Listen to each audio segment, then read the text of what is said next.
बिस्मिल्लाहिर्रहमानिर्रहीम। अस्सलाम वालेकुम। My name is Waqas Asghar.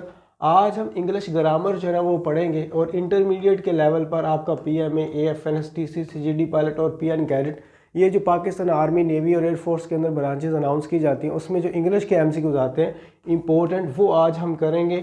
और उसके अलावा ये जितने भी एमसीक्यूज मैं आपको करवाऊँगा ये हर एक ब्रांच के अंदर डिफरेंट टाइम्स में पूछे गए हैं।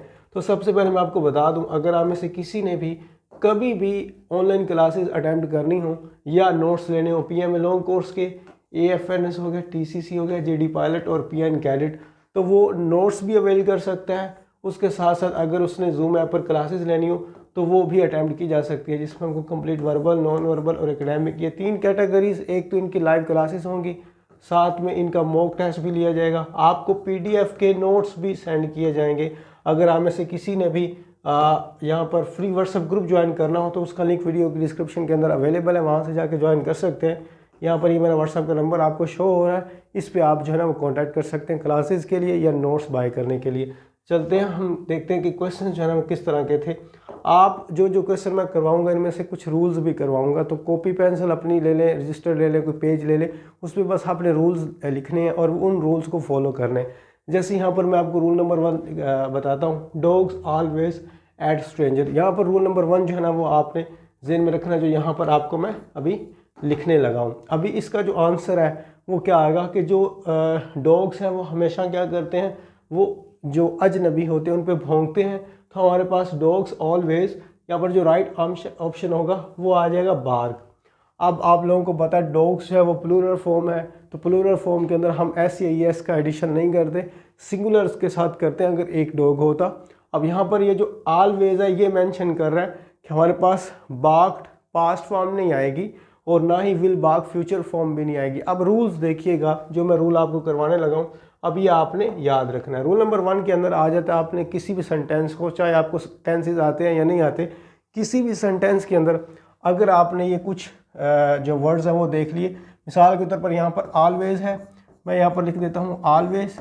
अगर आपने लिखा हुआ ऑलवेज हो यहाँ वहाँ पर, या लिखा हुआ हो डेली, या उसके अलावा डेली लिखा हो, या लिखा हो एवरी, ये लिखते जाएं आप, ये बड़े कमाल की चीज़ें हैं। एवरी लिखा हो, डेली लिखा हो, या साथ में यूजुअली लिखा हो, और या आप देखते हैं सेल्डम लिखा हो जिसको हम कहते हैं जी कभी कभार, या हम यूं भी कह लें, एक और भी लिख लें, चलें नेवर भी लिख लें। ज़्यादातर अगर ये वाले always, daily, every, usually, seldom और वो वाला भी आप एंड वाला भी लिख दें, टू डे हो सकता है, टू नाइट हो सकता है, या जो भी है आप टू के बाद लगा सकते हो। अब ये वाले हमेशा हमारे पास 3 और 3 कितने हो गए, 6 और 1 7, 7 ऐसे वर्ड्स हैं। आपने किसी भी सेंटेंस में देख लिया तो क्या करना है, आपने उस सेंटेंस के अंदर first form of the verb लगा देना। बस रूल याद रखिए, इसको रटा मारने, इसको क्रैम कर लें, जो मर्जी कर लें, आपकी मर्जी है। मैंने आपको बता दिया है always, daily, every, usually, seldom, never, today. और ये अगर आपने किसी भी सेंटेंस में देख लिए जहाँ पर हैज़, है, वाज, वर नहीं लगा और सिंपल एक सेंटेंस है, तो वहाँ पर हमेशा first form of the verb use होगा। अभी इसको आपने देख लिया, चलते हैं हम हमारे आगे वाला क्वेश्चन, आपको जो ना वो मज़ीद क्लियर हो जाएगा। अब क्वेश्चन नंबर 2 देखिएगा कि we seldom to bed before 11, मतलब हम 11 बजने से पहले पहले जो है ना वो सो जाते हैं। अब मैंने आपको एक तो बता दिया था जी सेल्डम, अगर आपने देख दिया, डेली देख लिया, तो क्या करना है, first form of the verb use करना है। तो यहाँ पर first form of the verb go है, गोज नहीं हो सकता। अगर वही की जगह ही होता या शी होता तो फिर हम क्या करते, फिर हमने गोज लगाना था। अब क्वेश्चन ये है कि वेंट, वर, शैल क्यों नहीं आया।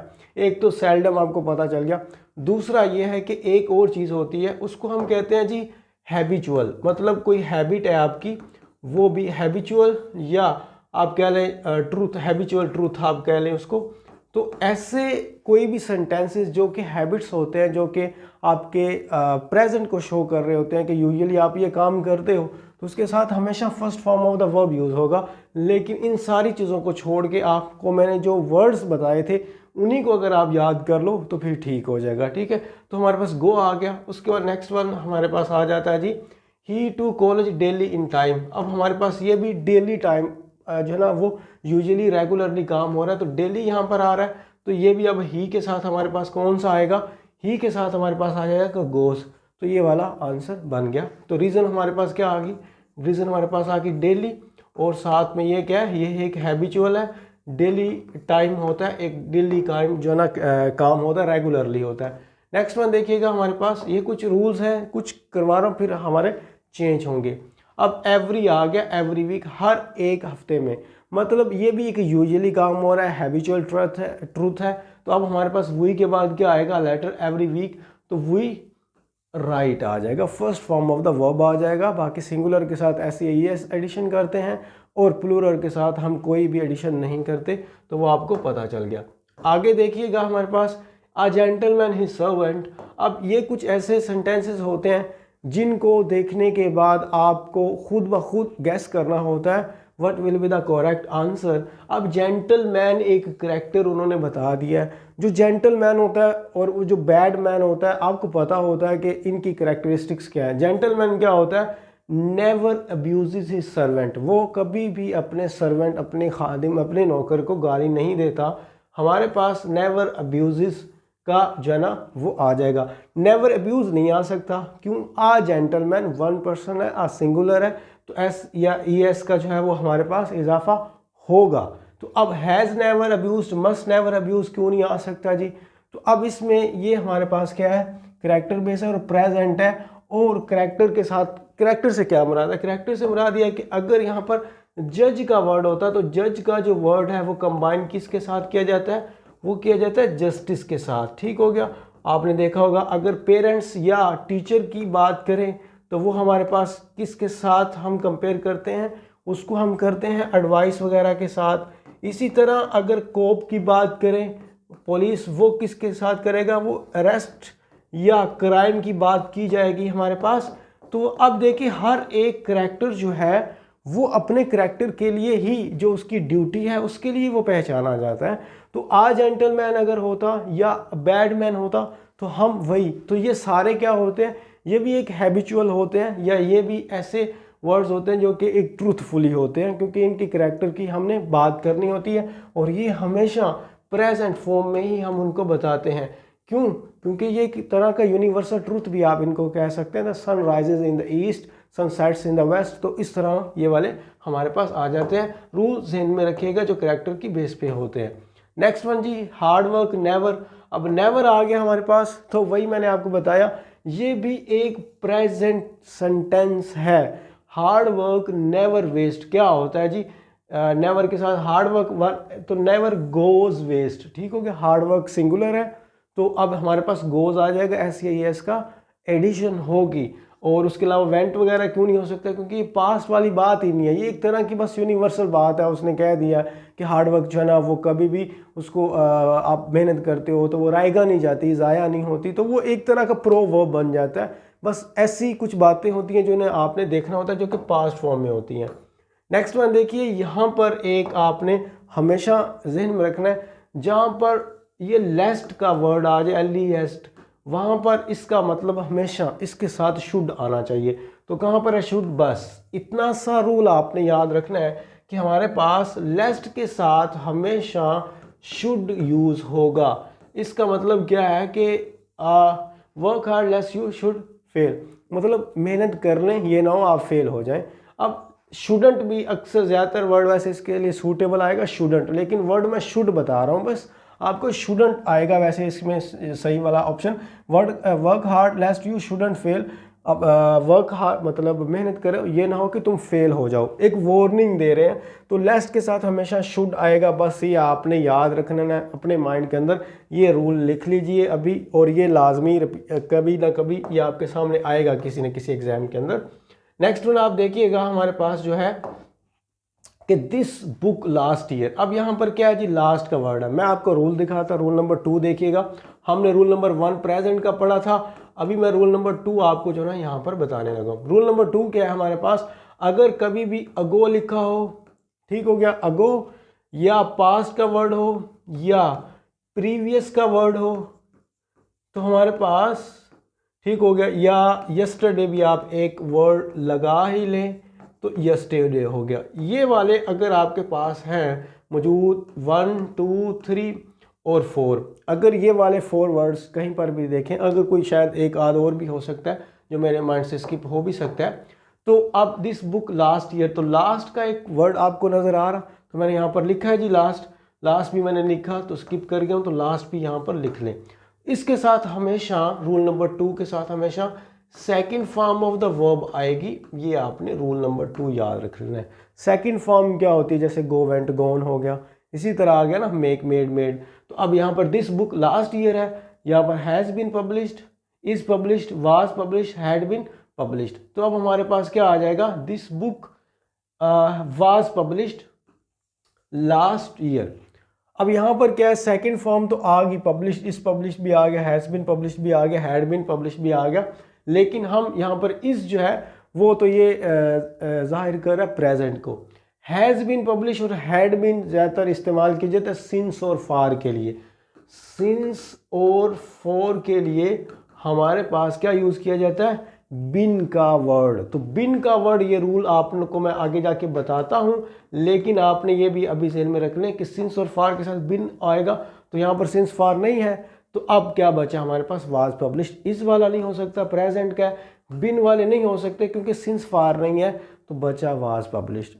किसी भी ग्रामर या कोई भी क्वेश्चन आप कर रहे हो, तो अगर डायरेक्टली गैस नहीं कर सकते what is the correct and what is wrong, तो आपने क्या करना है, ये पढ़ना है कि अच्छा ये हो सकता है, नहीं हो सकता। तो अब आपने गैस करते जाना, अच्छा इतने हमने 2 ऑप्शन में से चूज़ करना है या एक अकेला रह गया तो यही करेक्ट आंसर हो सकता है। इस तरह आपने चूज़ करते जाना है। नेक्स्ट वन देखिएगा हमारे पास क्वेश्चन है जी, my friend a car last week. तो वही बात आ गई, लास्ट आ गया, तो क्या बाय बाट।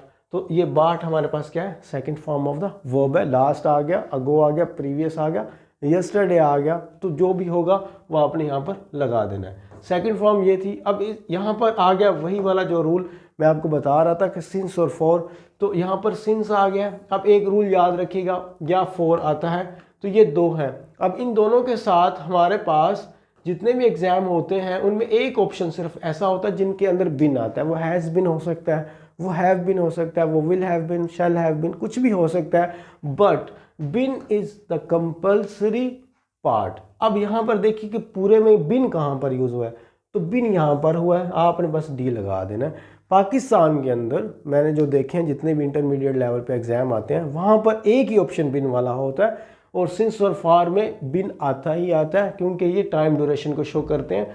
सिंस उसको कहते हैं जहाँ पर हमें टाइम का पक्का पता होता है, मॉर्निंग है, नून, आफ्टरनून है, या हम 2 ईयर कह सकते हैं, 3 ईयर कह सकते हैं, कोई आपकी मेमोरी हो सकती है कि when I left the school.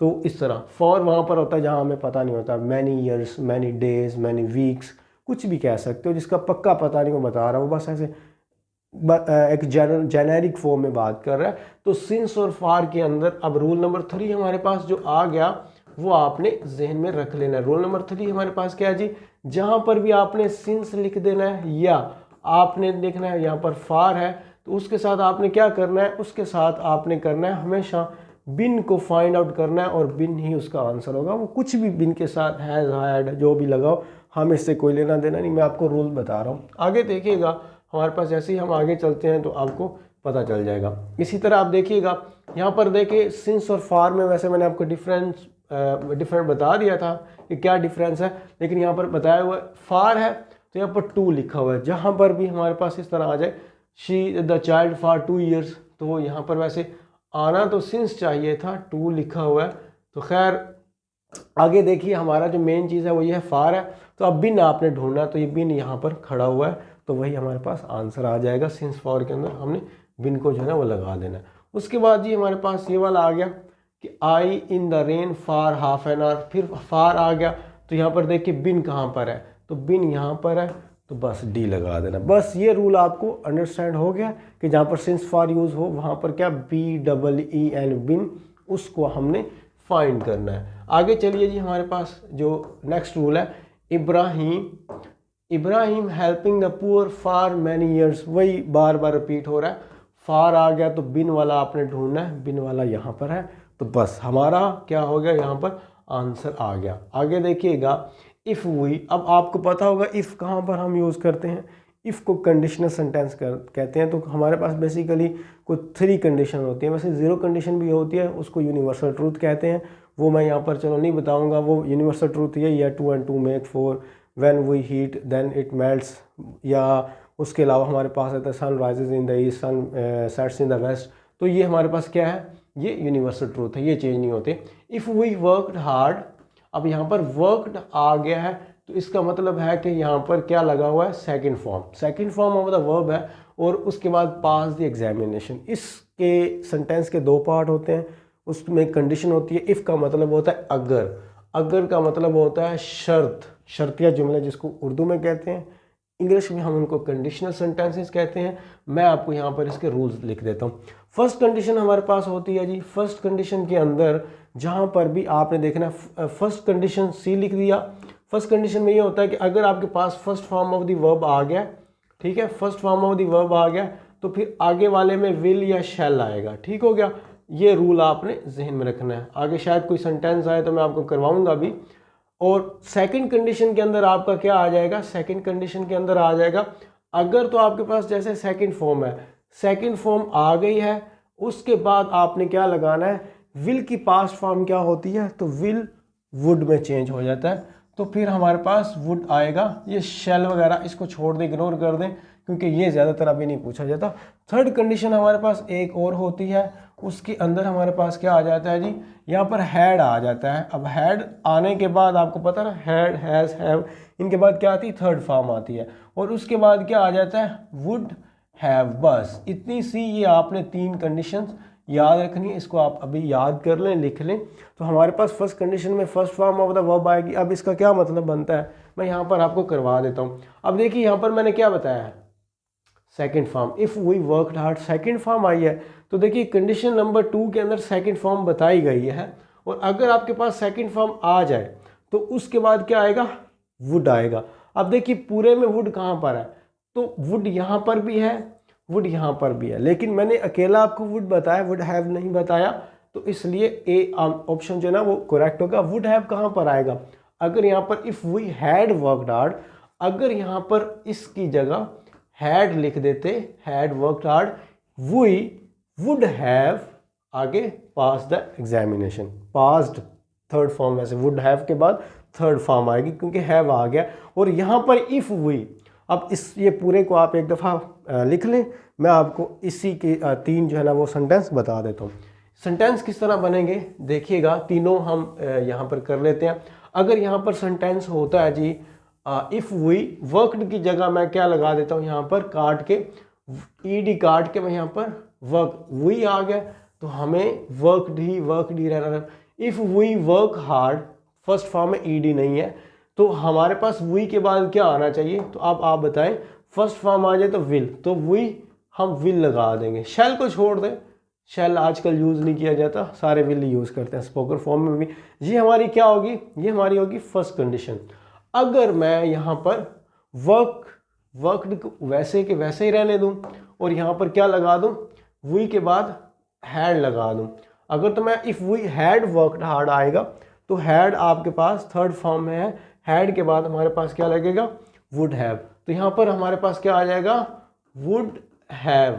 ठीक है, अंडरस्टैंड करके आप, वुड हैव आ जाएगा, और उसके बाद पास्ट की जगह पास्ट बना देंगे, हैव के बाद हमेशा थर्ड फॉर्म यूज़ होती है। उसको छोड़ दें, बस ये वाली आपने देख लेना है कि यहाँ पर फॉर्म कौन सी यूज़ कर रहे हैं, और आगे आपने उसी ही कंडीशन के हवाले से लगा देना है। उसके बाद हमारे पास ये आ गया नेक्स्ट वन कि इफ़ ही रैन फास्ट। अब यहाँ पर क्या है, ran, so the second form of the verb. तो यहाँ पर क्या आ जाएगा, second form of the verb के साथ कंडीशनल सेंटेंसेस में हम क्या करते हैं, वुड लगाते हैं। अब देखिए यहाँ पर कहाँ पर है, वुड।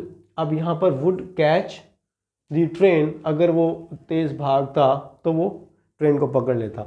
अब वुड के बाद क्या है, कैच है, काट नहीं है। वुड के बाद वैसे ही हमारे पास first form of the verb लगती है, क्योंकि वुड जो है वो ऑलरेडी विल की पास्ट फॉर्म है, तो वुड के बाद हमारे पास क्या लगेगी, first form of the verb. आपको इतना घबराने की ज़रूरत नहीं है, सिंपल सही है। आगे अब यहाँ पर आ गया व्हेन वाला, व्हेन द बेल रैंग। अब यहाँ पर व्हेन आ जाए, व्हेन वैसे बहुत ज़्यादा सेंटेंसेस के अंदर यूज़ होता है, तो अब यहाँ पर जहाँ पर भी व्हेन आ जाए तो आपने उसको सेंटेंस के हिसाब से देखना होता है। When the bell rang, rang, तो जहाँ पर व्हेन के साथ पास्ट फॉर्म आ जाए तो आपने आगे भी पास्ट फॉर्म ही लगानी होती है, बस ये इसका रूल है। अब देखिए, अगर जब मैंने बेल बजाई या जब बेल बजी तो वो क्या कर रहा था, वो नहा रहा था, तो यहाँ पर मैंने बताया आपको पास्ट के साथ पास्ट है, रैंग जो है वो हमारे पास सेकंड फॉर्म है। सेकंड फॉर्म कहाँ पर यूज़ की जाती है, पास्ट के साथ, तो वाज हैविंग अ बाथ, बस ठीक हो गया। तो हमारे पास पास्ट के साथ पास्ट ही आएगा। या आप यूं कह लें कि जहाँ पर व्हेन के बाद सेकंड फॉर्म आती है, बीच में कहीं व्हेन होता है या स्टार्ट में, तो फिर हम क्या करते हैं, हम करते हैं या तो वाज यूज़ कर देते हैं या हम सेकंड फॉर्म ही यूज़ कर देंगे, बस ये इसका रूल नहीं है, ये आपको सेंटेंस की जो है कंडीशन से ही पता चलेगा। आगे यहाँ पर ये देखिए क्वेश्चन नंबर हमारे पास कौन सा है जी, 17। इसमें आ जाता है जी, most of the students in my class the interview is very interesting. अब यहाँ पर एक चीज़ आपने नोट करनी है कि पूरे सेंटेंस के अंदर हमें कोई चीज़ बता रहा है वो, कि कोई वाज वर लगा हो, हैज़ हैव हैड लगा हो, कुछ भी लगा हो, हमें कोई पता नहीं है। तो अब यहाँ पर हमें थोड़ा सा पता इस अंदाजे से होगा कि ये जो बात हो रही है कि most of the students in my class the interviews were very interesting, मतलब वो ये कह रहा है कि हमारे जितने भी स्टूडेंट्स थे क्लास के अंदर उनको ये लगा कि जो इंटरव्यूज़ थे वो बहुत ही दिलचस्प थे। अब यहाँ पर ये पास्ट को शो कर रहा है, मतलब काम हो चुका है, ये आपको पढ़ने के बाद ही पता चलेगा। इंटरव्यू बड़े दिलचस्प थे। अब इंटरव्यू बड़े दिलचस्प होना कैसे पता चलेगा आपको, जब आप इंटरव्यू दे चुके हो तभी पता चलेगा ना। इंटरव्यू से पहले, काम होने से पहले तो आप उसके बारे में कोई किसी किस्म का कमेंट नहीं पास कर सकते। तो ये आपने उस हिसाब से सोचना होता है। कुछ सेंटेंसेस ऐसे होते हैं जो आपने इस तरह से देखने होते हैं, खुद ही उसके जितना भी जो ट्रांसलेशन बन रही होती है। तो इंटरव्यूज वो दे चुका है, अब जब दे चुका है तो वो क्या बन गया, पास्ट फॉर्म में आ गया, काम मुकम्मल हो चुका है। अब यहाँ पर देखिएगा मैं देखता हूँ फाइंडिंग क्यों नहीं हो सकता, क्योंकि इंटरेस्टिंग पहले ही पार्टिसिपल यूज हो चुके हैं, अगेन नहीं हम करेंगे, तो फाइंडिंग नहीं हो सकता।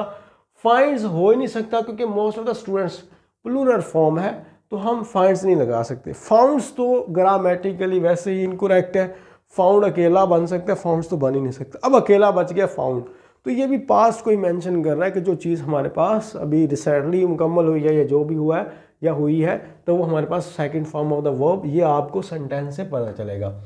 अब हमारे पास नेक्स्ट वन आ जाता है कि वुड दैट। अब यहाँ पर रूल चेक कीजिएगा कि वुड दैट, इसको लगाने की भी कोई ज़रूरत नहीं है, यहाँ पर आप इसको ना भी लगाएं। आई रिच, इतना सा भी पकड़ लें, तो आई के साथ अगर हम वर लगा दें, वैसे आई के साथ क्योंकि सिंगुलर है, वैसे हम आई के साथ वाज लगाते हैं, लेकिन यहाँ पर हम जहाँ पर आई के साथ वर लगा दें तो इसका मतलब है वो विश को जाहिर कर रहा है, या आप उस उर्दू में कह सकते हैं कि काश को वो जाहिर कर रहा है कि काश मैं अमीर होता। अब इसको क्या कहते हैं, विश। तो अब हमारे पास आई के साथ वैसे वाज आता है क्योंकि सिंगुलर है, लेकिन वर लगाएंगे, क्यों, क्योंकि यहाँ पर वो क्या कर रहा है, यहाँ पर वो विश को जाहिर कर रहा है। अपने रूल याद रखना है कि आई के साथ, या मतलब जहाँ पर भी आई के साथ, ये एक ही रूल है, आई के साथ जहाँ वर आ जाए वहाँ पर वो क्या शो कर रहा होता है, विश को शो कर रहा होता है, बस ये रूल आपने याद रखना है। नेक्स्ट वन चले जी, वुड दैट। अब यहाँ पर वुड भी एक विश को शुरू करता है, मतलब शो करता है, यहाँ पर भी वही आएगा आई वर, तो यहाँ पर ये वाला वो है, यहाँ पर भी जो प्राइम मिनिस्टर या जो भी मिनिस्टर होता तो ये भी एक विश को शो कर रहा है, तो ये वाला रूल भी आपने याद रखना है। नेक्स्ट देखिएगा हमारे पास कौन सा क्वेश्चन आता है, व्हाट हैव यू बीन। अब यहाँ पर क्वेश्चन को देखिएगा कि ये आपको वैसे टेंस में पता होना चाहिए, बिन के साथ क्या आता है, first form of the verb और साथ में आईएनजी आता है। जहाँ पर भी आपका बिन लगा होगा वो have you been, had you been, या आप हैज़ यू बिन लगा दें, विल हैव यू बिन लगा दें, शैल हैव यू बिन लगा दें, तो उसके साथ रूल यही है कि हमारे पास क्या आ जाता है, आईएनजी आ जाता है। तो देखिए भी आईएनजी कहाँ पर लगा हुआ है, first form of the verb, तो डूइंग के साथ लगा हुआ है। जहाँ पर भी हमारे पास क्या आ जाता है, बिन आ जाता है, बस इतना सा, बाकी छोड़ दें जो भी रूल है। तो यहाँ पर मैं आपको वैसे लिख भी देता हूँ ताकि आपको ये चीज़ें याद रहें। मैंने बताया आपको कि जहाँ पर भी बिन आ जाता है वहाँ पर हमने क्या करना है, first form of the verb लगाना है, ठीक है, फर्स्ट फॉर्म लगा के प्लस आईएनजी लगा देना है। तो ये हमारे पास रूल है, जो भी आप इसको रूल नंबर 3 या 4 का नाम दे लें।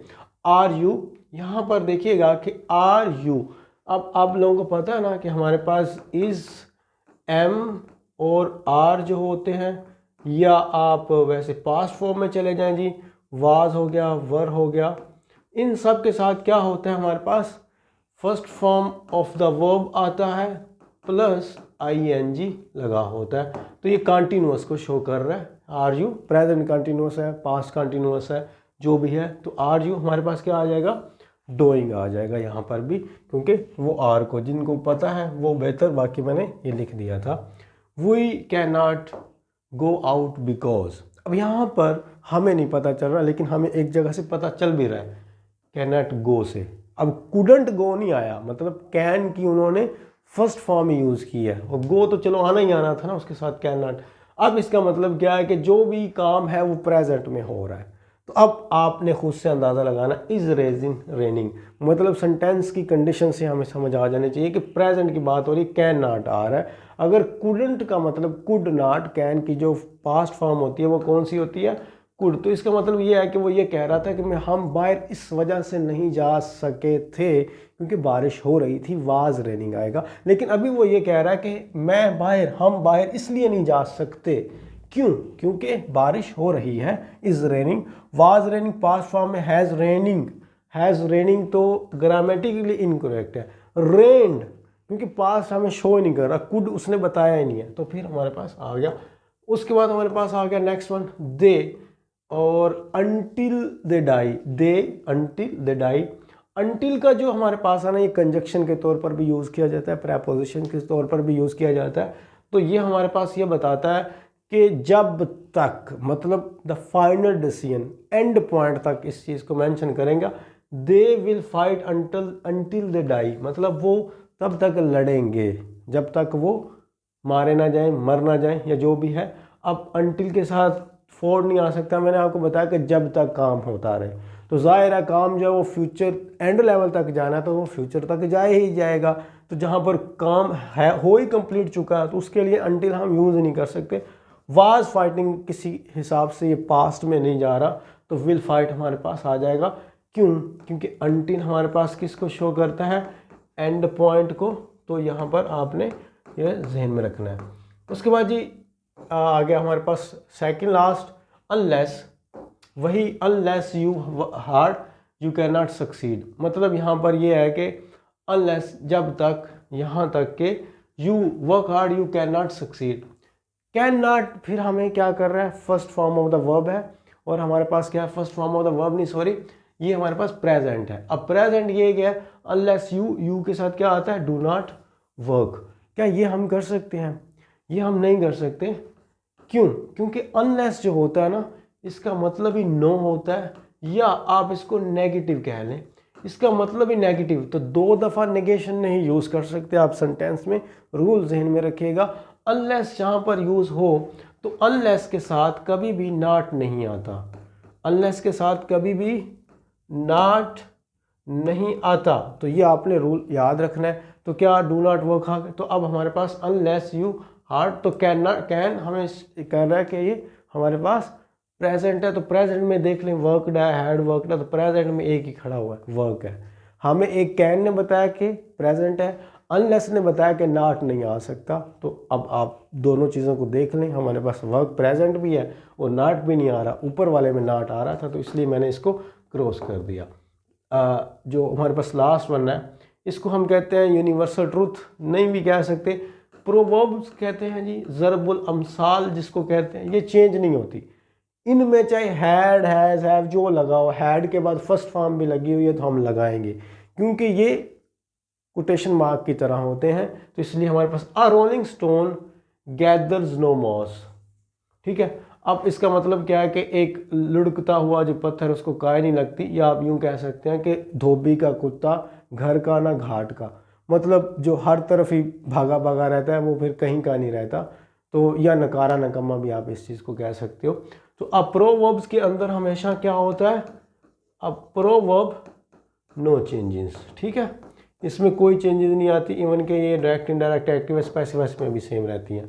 तो ये भी हमारे पास कुछ ग्रामर के रूल्स थे मैंने ट्राई किया आप लोगों को तक कन्वे करने की। कोई बात पूछने वाली है कमेंट बॉक्स में पूछ सकते हैं। मुझे दीजिए इजाज़त। अल्लाह हाफिज़।